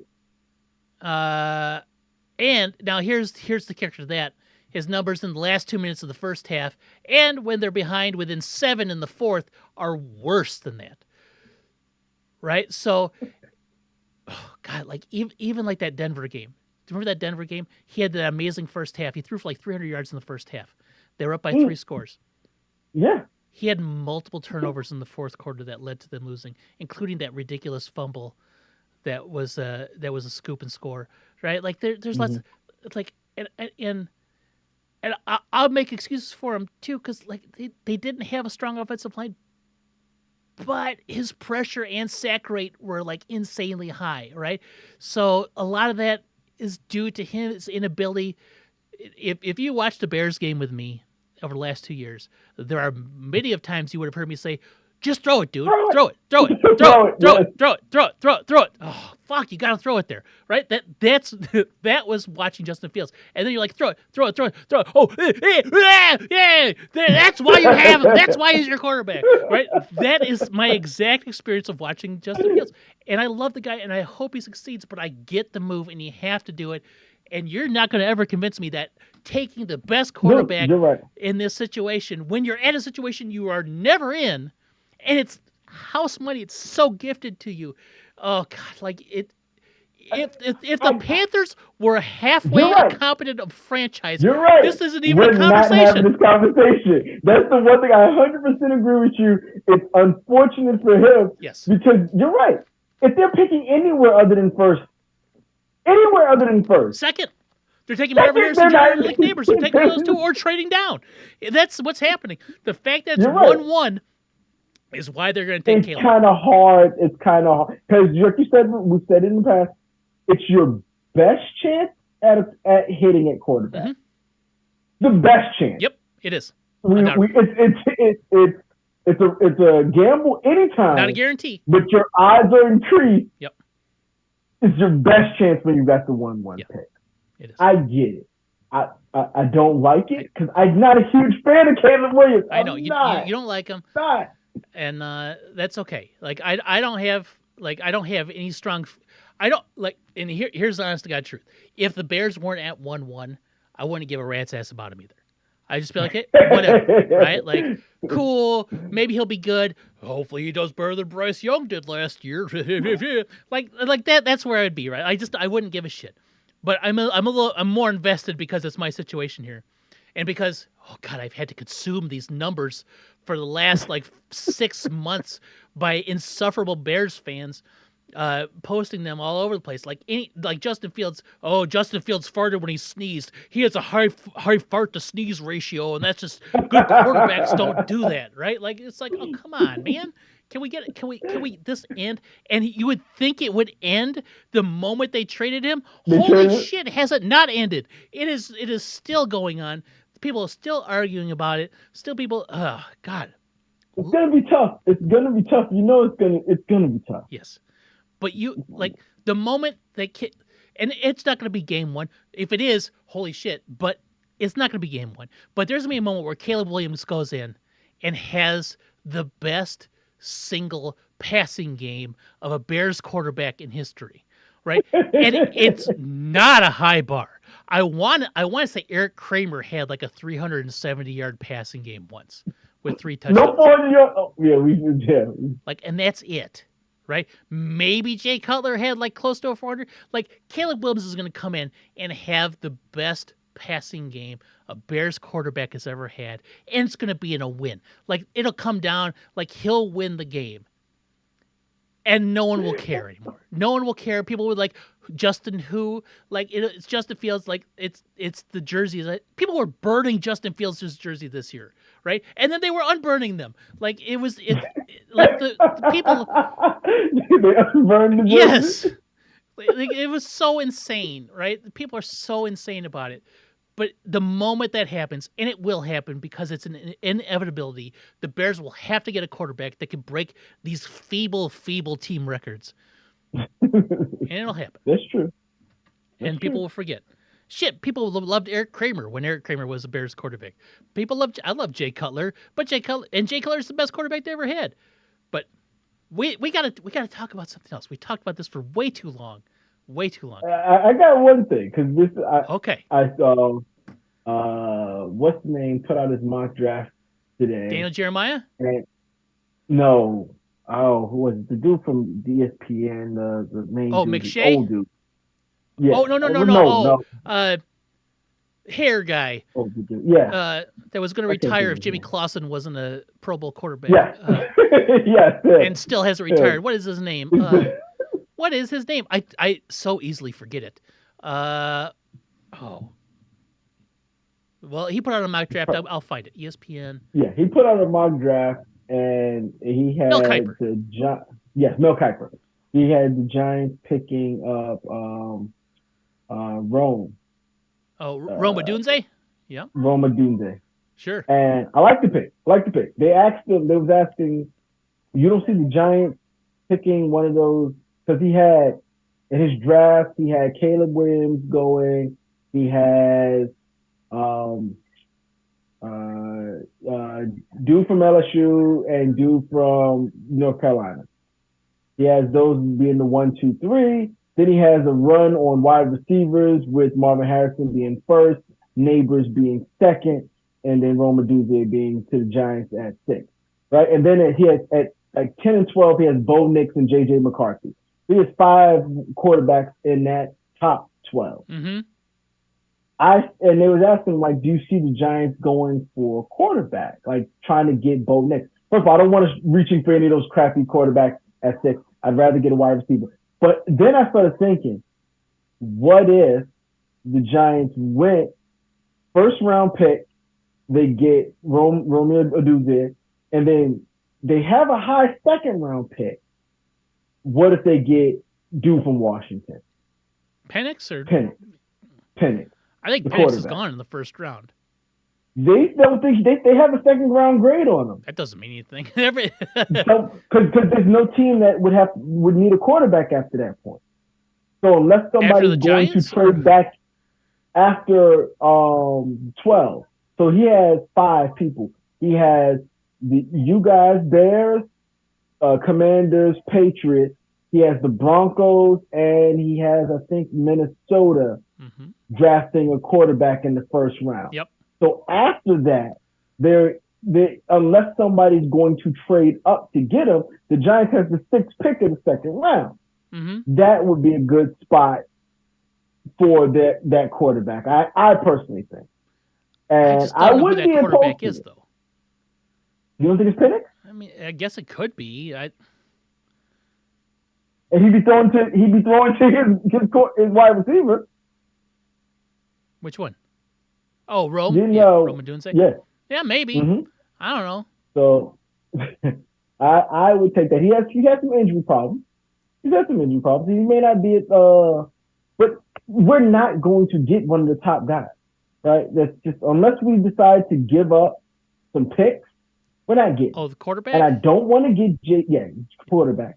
And I don't want to get JJ McCarthy, and I don't want to get Bo Nix. I feel like we would be drafting him too high. Yeah, I understand not wanting to take quarterback there at 6. That's why I wanted to show you something real fast. And I'm going to show it to you right. Oh, let me hit the show more so you can get the whole story.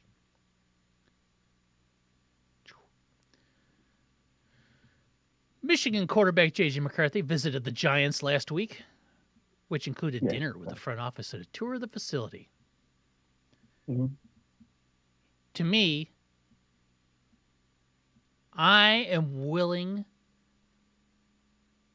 to wager, I don't want to wager, but I feel that the Giants are in quarterback acquisition mode.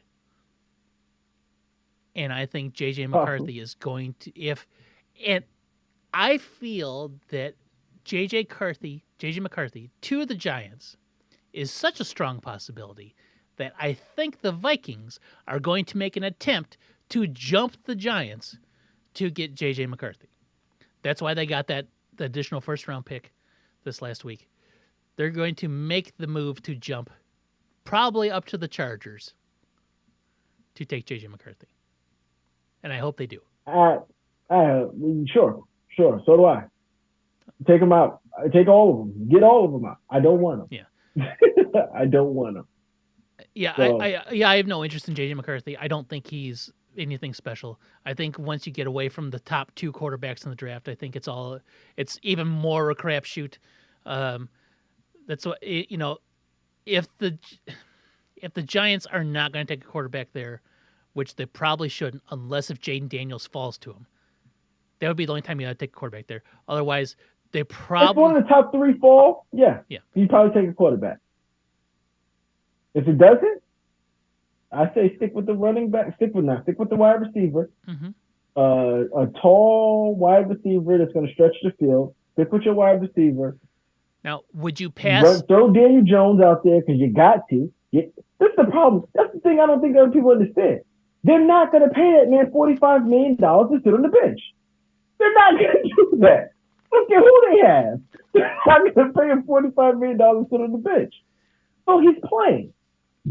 And if he's playing, you risk him playing good. That's another thing people don't realize. You risk him playing good. Yeah, you also risk him being DJ, right? But if he's DJ, you want that. You get rid of him. You don't grab him. You say nothing. But you risk him being good. That's the problem. Because if he's good, you can't throw him away. I guess you could. He has to be like, if he's Pro Bowl caliber, the Giants are stuck with him.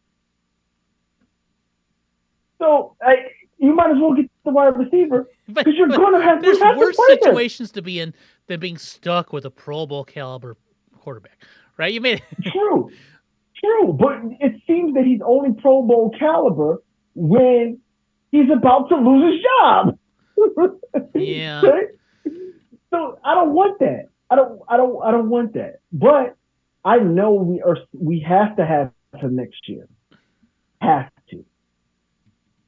So if you're going to have him, give him as many weapons as you possibly can have. They've been doing that with the offensive line, which is by gritting people on the offensive line. Go get the wide receiver. Would you rather have one of the top three receivers? Don't know which one's going to be there, but the odds are strong that it goes quarterback, right, in the draft.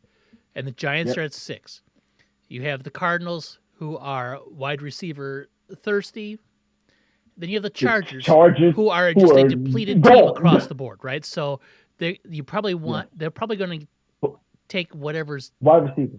No, I don't know. They just lost Keenan Allen and Mike Williams. But they don't have anybody. But they still have Justin Herbert. I understand, but they don't have. So you gotta throw it the. They don't have any way to keep Justin Herbert upright. And here's the thing: it's a deep wide receiver draft, right? However, there are 2 tackles that are top of the draft worthy. One in Joe Alt from Notre Dame. Yeah. And the other one is what's his face? I gotta scroll to find it. No, not him. Olu Fashanu from Penn State. Those are 2 top of the draft tackles that are there. Would you rather have the Giants take? If Joe Alt is there, I'm gonna tell you what. If the Bears are at 9 and Joe Alt is at 9, I want the Bears to take Joe Alt. It's like even if there's a wide receiver there too, I want them to take Joe Alt because he is a primed to be Pro Bowl corner piece. He's like a Penei Sewell sort of tackle piece. Would you rather have the perennial Pro Bowl left tackle, or in the Giants situation, right tackle, right? Because they already had their Pro Bowl left tackle. Mm-hmm. Or would you rather have your Rome Odunze, Malik Neighbors, or Marvin Harrison Jr., whichever one's I sitting want there? a wide receiver. Okay. I want a wide receiver. I want a shiny new toy. Everyone. I'm watching the league. Every team get their shiny new toy, and we have not. Mm. And it shows. It shows. We had Kenny Galladay, and it's been Odell Beckham Jr. Mm-hmm. That's how long it's been since we've had a legit number one wide receiver on that team. Mm-hmm. The rest of the time since he's left have been number twos and threes. Mm-hmm. And in that time, I'm watching every team. I'm watching the Eagles get dude from Tennessee, AJ Brown. Yeah. I watch the Cowboys get CeeDee Lamb. Mm-hmm. Now the Commanders have some pieces. I like McLaren, but he may not be a legit number one if you want to say that. But they also stink like us, right? So let's not even mention them. But I've watched those teams get their plays. I watched the Ravens get their Zay Flowers. Mm-hmm. I watched the stupid Minnesota Vikings get Addison and Jefferson. Mm-hmm. Like, you guys have DJ Moore. Mm-hmm. I watch Puka Nacua go crazy in the Rams. But the Rams, I'm seeing teams get these shiny new wide receivers that are taking the league over. They're probably the second highest paid position in the NFL. Mm-hmm. I think maybe rushing the quarterback might be second. If it's either quarterback, personal rush to the quarterback, wide receiver's probably close to it. Mm-hmm. Right? We don't have that. So I want that. I want someone that I can look and sit there and go, that guy's a Pro Bowler. He's 1,000 yards, 1,200 yards a season for at least 5-6 years. That's what I want. And I won't be happy until we get that.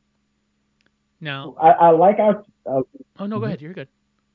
I like our other wide receivers. We've drafted wide receivers in the last couple, but we haven't drafted anyone over 6 feet tall. They're like 5'10", 5. I'm like, stop.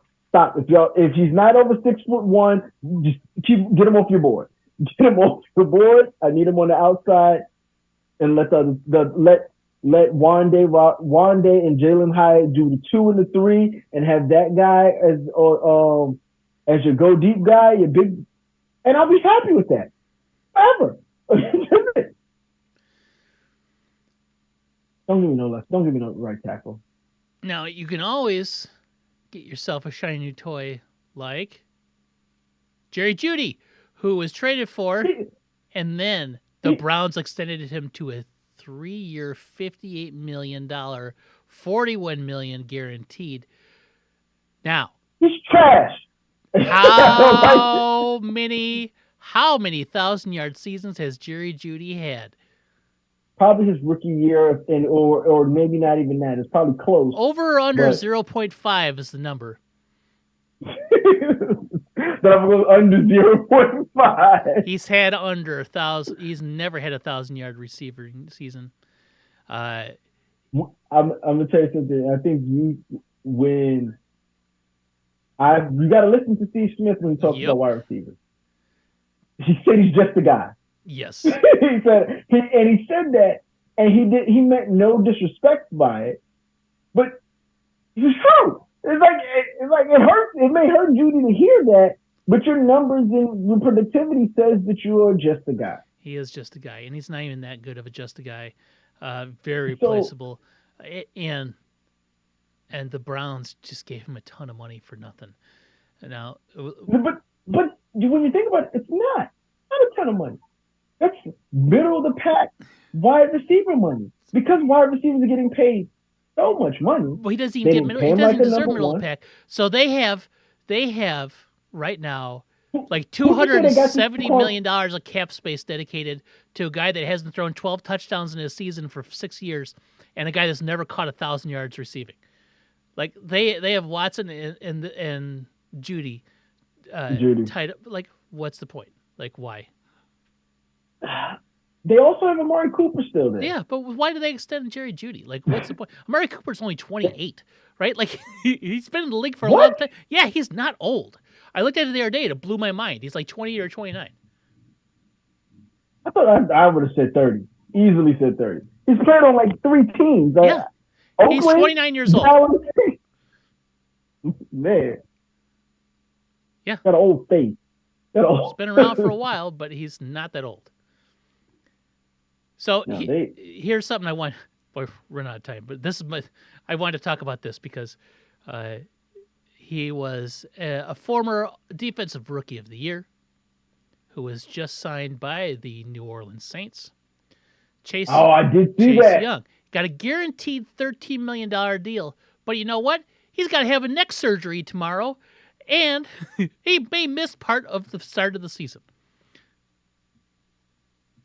And they knew this prior to giving him that money. And he wasn't very good last year. And he hasn't really been good since his rookie year. And do you want to know why he said he chose the Saints? No. And it has nothing to do apparently with a $13 million guaranteed, which is what it is. He was told he is a fan of their winning culture. The Saints. You mean the culture that had the bag? Oh yeah. That culture? That winning culture, yes. Oh, okay. All right. Man, I don't think he knows his history. I think he knows 13 million guaranteed when he has to have neck surgery. I think that's what he knows. I'm not going to hate him for taking that. You'd be an idiot not to take it. I don't care what the culture is. I don't understand. And I'll tell you this. For the life of me, I don't understand. I get it. After the season is over, you don't want to do anything. You just want to go on vacation, want to clear your mind, maybe take some time off, and then worry about it. But was he tackling somebody on vacation? Like, how did his neck get hurt? I don't know. Did it get hurt during the season and he knew he had to get surgery, but said, I want to go on vacation and have a blast on vacation instead of getting it? But I guess from his standpoint, you don't really want that out when you're looking for a new team. Yeah, you don't want the surgery before you find a team. You don't want surgery before you find your team. So I guess that's the smart play behind it. But it always pisses me off in other sports, especially baseball, right? Like all of a sudden, spring training starts and my pitcher has to get a surgery. What? You didn't know in November you needed a surgery? Yep. How we get the surgery in February? Why? What are you doing? Don't know. Like basketball players don't seem to do that.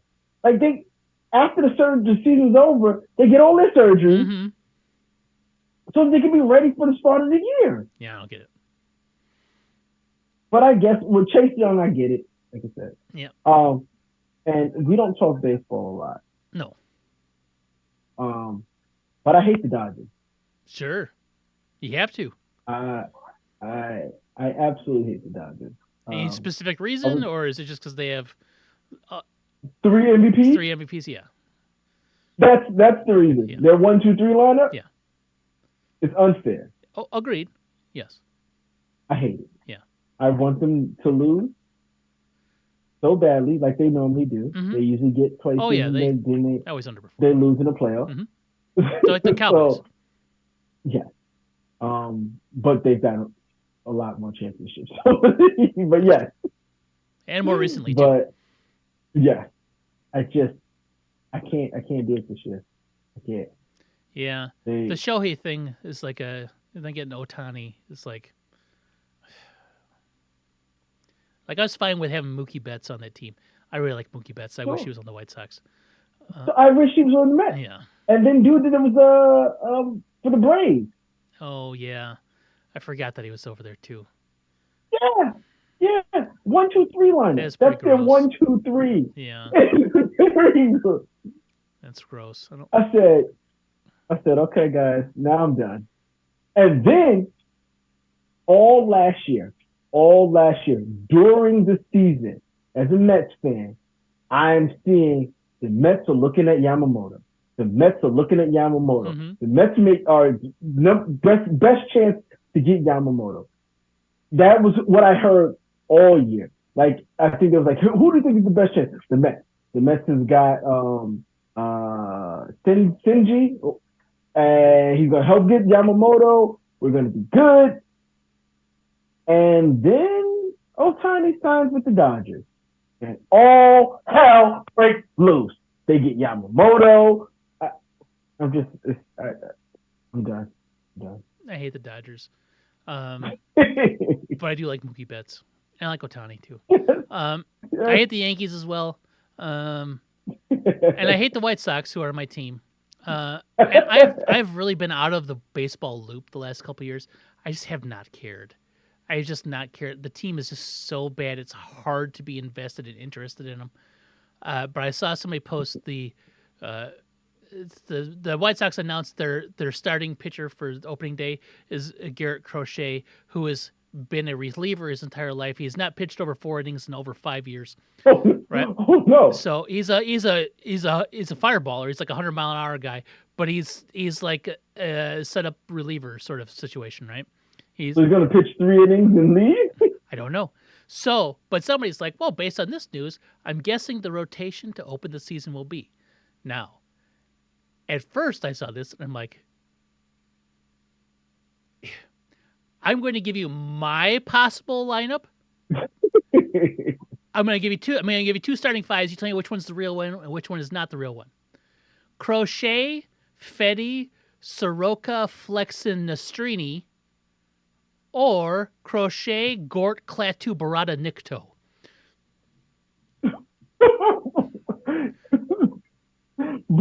Barada, Nick, who are these people? So one of these is a real lineup. One of them is based on on the day the Earth stood still, a classic 1950s commands that you give to your robot so he doesn't kill the world. One of them is Crochet, Gort, Klaatu, Barada, Nikto, or one is Crochet. Hold on, I gotta get open. Crochet, Fetty, Soroka, Flexen, Nastrini.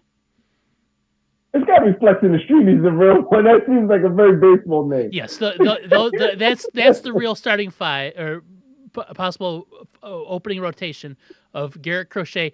Don't know his first name, Fetty, Fedde. Don't know his first name, Soroka, Sroka. Don't know his first name, Flexen, Flexen, and don't know his first name, Nastrini, Nastrini. And then, of course, Gort, Klaatu, Barada, Nikto. Gort was the name of the robot that was guarding the spaceship, and if you said Klaatu, Barada, Nikto, he would know not to shoot you. So, yep, I hate the White Sox. I hate baseball. There's absolutely nothing to enjoy about Chicago baseball if you're a White Sox fan. Luis Robert Jr., that'd be about it. Because they traded Dylan Cease, their stud pitcher, to the Padres for a bunch of, I mean, they replenished their minor league system, just like they did when they traded Chris Sale to the Red Sox, and that amounted to nothing. So I'm sure Dylan Cease being traded and getting back a bunch of guys will amount to nothing, because it always does. Because a bird in the hand is always worth more than two in the bush, unless you're the White Sox. Then you give away your birds, and you get all the things that... This bush could be filled with Dylan Ceases, or we can have Dylan Cease. We don't know. Either one's acceptable. I hate it. I hate being a sports fan of crappy franchises. You know what? I've learned to like it. Like, I don't know. It's kind of fun. Like, not fun, but I've been a Mets and a Knicks fan my entire life. Mm-hmm.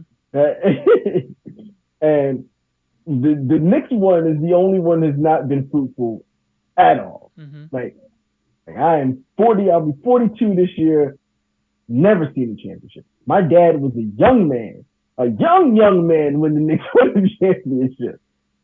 So he wasn't even 20 when the Knicks won their last championship. My dad is 72 years old. Yeah. So I know about being a fan of a crappy franchise. But the Knicks try all the time. They try now. From 2001 to 14, 15, they weren't trying. Yeah, they were unserious. That was like Isaiah Thomas years, though, right? And the Phil Jackson There years. was some Isaiah Thomas shit. The question is, as a Knicks fan, let's just ask, what do you think was better? The Isaiah Thomas years or the Phil Jackson years?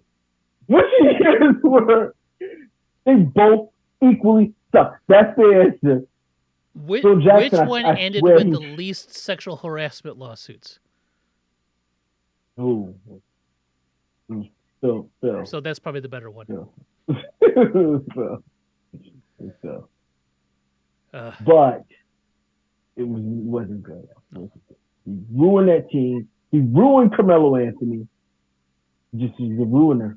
Yeah, but they tried though, right? They had Carmelo Anthony, who was one of the best basketball players at the time. Yeah. You know, They gave away too much for him male. because they were competing against no one. And James Dolan had to have Carmelo Anthony. And Donnie Walsh said, let's wait, please. I've been doing this massive GMing. I've been GMing my ass off. Let us wait. He's going to come to us in the offseason. He's like, no, I need to have him now. We gave away every piece of talent we had, every draft pick we had. The Nuggets fleeced us. We were ruined because we had Carmelo. We couldn't get any talent. We had no draft picks. We had nothing. And it just ruined us. It ruined us. Set us back another 10 years. Yeah. But now we're good.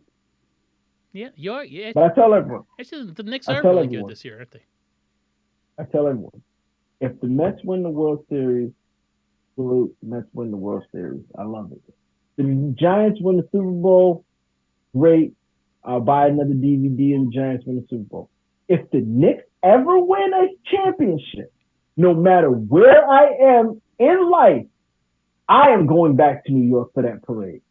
No matter where I am going down Champion Valley, ticker chain parade. I want the confetti all over me.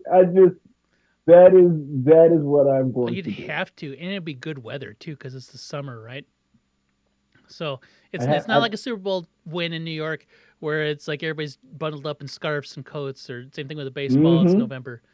That would be like good weather, hanging out in New York City, partying with Knicks fans, right? That would almost make me want to go to it. It would be absolutely crazy. It would be crazy. This is what I don't understand. I know we were out of time. These players don't realize. If LeBron James wants to be the GOAT, you win a championship in New York. Kevin Durant, you want people to stop hating you? Win a championship in New York. You'll be loved forever. He tried. He went to New Jersey. That doesn't count. He went to Brooklyn, and that definitely doesn't count. He would have been even hated even more. That's probably why they hate him. But we can finish on that. I know we just on a tangent on other sports, but I will say this though. You're right. Go to New York, win a championship. Like it's easy. just go to New York, win the championship. You'll be a hero forever. I'm sure many have tried, and no, they haven't. No one's tried to win a championship in New York. Dude, we said no one. No, every year they're just like, nah. Not really. Every year, just like, nah. I'm here for the paycheck. I don't care what happens. I don't know. I'll tell you, there was a conversation I think that Tracy McGrady said. Tracy McGrady said he got traded to the Knicks, and he was looking around, and he says, man, we got some pieces here. We can make a playoff run. And someone on the team said, they looked at him and laughed. It's like, it's not happening. He said it took him about 5 games, and he said, you're right. It's like the organization just wasn't built to win. Yeah. They didn't want to win. They didn't care about winning. And he was like, hey, no. So nobody wants to win when they come to New York. They want the glitz and the glamour. They don't care about winning. Yeah. Well, I don't. Yeah. I guess. I mean, I find it hard to believe that nobody's tried, but it it hasn't happened in how many 50 years that you said. So it's 1973. okay. So yeah, 50 years. So it's tough. Like this is a good chance this year, right? This is probably their best chance they've had in a long time to be good, Yep. to make a consistent, make a solid run in the playoffs. It would be Yep. interesting. I'd cheer This for it. is this is I have no reason to hate the Knicks anymore. Like since the Bulls decided they're going to be non-competitive for 3 decades. yeah. You don't have the greatest of all time. It's got a difficult. Yeah, It's got I a agree. difficult. It's real hard. And they didn't know it was just rough out there. They didn't even Yeah, know. it's like yeah. I came down from my ivory palace and of basketball fandom after Michael Jordan retired the second time. I said, okay, well we have Elton Brand now. We'll be fine. We have Marcus Pfizer. and, and Eddie Curry will trade to the Knicks for and get every pick that they want. Oh my God, And he's do been nothing with dumb it. for 20 years. 20 years of dumb. Yeah. Well, at least you didn't have Marcus Pfizer and Elton Brand was all right though. He was pretty good. Yeah, He's a really he's isn't he? He's an executive now, isn't he? Doesn't he? He's a GM for somebody. probably so. Hmm. I want to say like the Clippers, but maybe not. I don't remember. Uh, yeah, who knows? One day we got to talk about the Clippers Stadium. The Clippers Stadium? Have you seen the new stadium that they're No, I building? haven't. They're doing crazy things.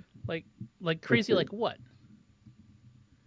So he's got a whole section in the stadium that you absolutely cannot be a fan of another team. You can't. If you're wearing a team's jersey that's other than their team, they will remove you out of the seat. So if you have tickets to that seat and you sell those tickets to someone who happens to go to those seats that's not a fan, they'll be removed from the game and you will lose your tickets. You won't be able to buy tickets anymore. Wow. They have decibel levels in. You have to cheer. If you're in that section, you are required to be loud. Required to be loud. I don't like that. Like, it's crazy. I'm looking at The, pictures of the the stadium, stadium and it looks crazy. The stadium itself yeah, looks crazy. the stadium looks crazy. They got their jersey renderings. They look crazy. Why is it so Is the Clipper big? a boat? Is the Clipper a boat? Is that what they're named Yeah, after? yeah. I did not know that until I saw the boat on their new logo, and I said, "What?" Yeah, it's like I want to say it's like a sail yacht. What's a Clipper Mm-hmm. definition? Why is the stadium so big? Because that's the way everyone's going. Like it's Big enormous. It's huge. I thought it was a football stadium. It's absolutely huge. Clipper meaning. They want it A to be fast the sailing loudest ship, stadium. especially one of 19th century design with concave bows and raked masts. A cuddy cirque, a tea clipper built in 1869. Yeah, so the stadium, it looks kind of insane. Yeah. Like I Yeah, don't know. it, I don't like it. but it's going to be absolutely huge. Absolutely Yeah, it is. huge. And he has. I've heard that it has the most bathrooms in any arena. I believe Like that too. he set it up so that you can go if you have to use the bathroom, you should be able to go from your seat to the bathroom in 3 minutes. 3 minutes back because he wants you back in your seat so that you can cheer for the You'll be team. mandated to So they- cheer, yeah. so they have built it so where they have so many bathrooms that there shouldn't be lines. Do they have rules for the bathrooms? I- If you're in this bathroom's only for number one. If you're caught even farting in this bathroom, you will be banned. Yeah, the rules are kind of crazy, but if that's your team, they want that stadium to be loud, and they want it to be. They don't want it to be a stadium where the other teams come in, because that's what happens when you build a stadium that great or that big. You wind up getting a lot of transplant people that come in because they just want to see it, like LA. Mm-hmm. I mean, like not that LA, like the Rams probably get that as well, but the Rams, like the Raiders, like the Dallas Cowboys, where your game becomes a home game for some of them. Like like that playoff game with the Cowboys and the Packers, you can hear the Packers fans in Dallas during the game. I was like, that's crazy. But yeah. One day over here, you got to look at it. I think it debuts next year, so it's going to be interesting. I'm looking at the stadium, and like, it's got this shape to it that looks like it was kind of like a somewhat solid metal liquid dropped from really high, and then it hit and just compressed as it hit the ground, Yeah. right? Like Mm-hmm. it's like it's a drop of paint or something. I don't know. It just looks strange. I don't Yeah, like it. I think they called that scoreboard the Halo. I think is what they're calling it. Mm. That big round one that should be seen from almost anywhere. What is this? Do you see this? Like, how is this like built into the stadium? It's Oh, like some yeah, kind of top part. weird. I don't know. It's strange. Yeah, It's neat yeah. looking, Hopefully, but it seems grotesque. they so yeah. When you have a billionaire as an owner, you get stupid stuff like that. Yeah, you get billion-dollar, multi-billion-dollar Clippers arenas into it. He's just trying to take some of the market share from the Lakers, which is going to be very difficult. Yeah, you can't. I don't even know why you continue to try. You have to try. Just move somewhere else. Just go back. Go to Seattle. You'd probably get way more traction in Seattle. Move the Clippers to Seattle. Nobody cares about the Clippers in Los Angeles except for like the weird ironic ones, right? That don't want to cheer for the Lakers. They don't want to be Lakers fans. Yeah. Yeah, I can see that. It's like Mets fans in New York. Why be a Met fan? I don't know about that. Or Cubs fans in Chicago. Like, what's the point? Are the Cubs older than the White than the the White Sox older than the Cubs? No. so you're the Mets. Yeah. The White Sox are definitely 100% the Mets. It's only a few years separating the two. Like, they're both like 1,800 teams. Okay. But yeah, the White Sox have always been the Mets of Chicago, or the Clippers of Chicago. That's like it goes like this: you're a Yankees fan, you're a Dodgers fan, because of Brooklyn. you're a Giants fan. Yep, because of New York. Yeah, I think you're a Mets fan. Yeah. Like I know Dodgers fans that live in New York who were fans of the Brooklyn Dodgers. Yes. Right? Like that's a thing. They were named after dodging streetcars, right? We are fourth on the list of teams that, baseball teams. Yeah. Well, so in Chicago, you're either a Cubs fan, you're an Iowa Cubs fan, which is their double-A team. The farm teams. St. Louis Cardinals, and then maybe the White Sox. That's kind of how it goes. Mm-hmm. You're definitely not a Brewers fan. There's barely Brewers fans in Wisconsin. So, all right, we have run over time by a large amount. Just because you wanted to talk about the trade, and I didn't want to be honest. I'll let it go. You're not going to talk about it. You said every week, this is the week he's going to be gone, and now he left. I know. We had to talk about it. I'm tired of it already. I'm tired of the Bears season. It hasn't even started. Oh, they'll probably still have a better season than the Giants. Yeah. So we'll see. Well, not with Caleb Williams, according to Harland. So now you'll see. You will see. You will see. We will see. All right. Well, I guess we got to go. We're out of here. All right, guys.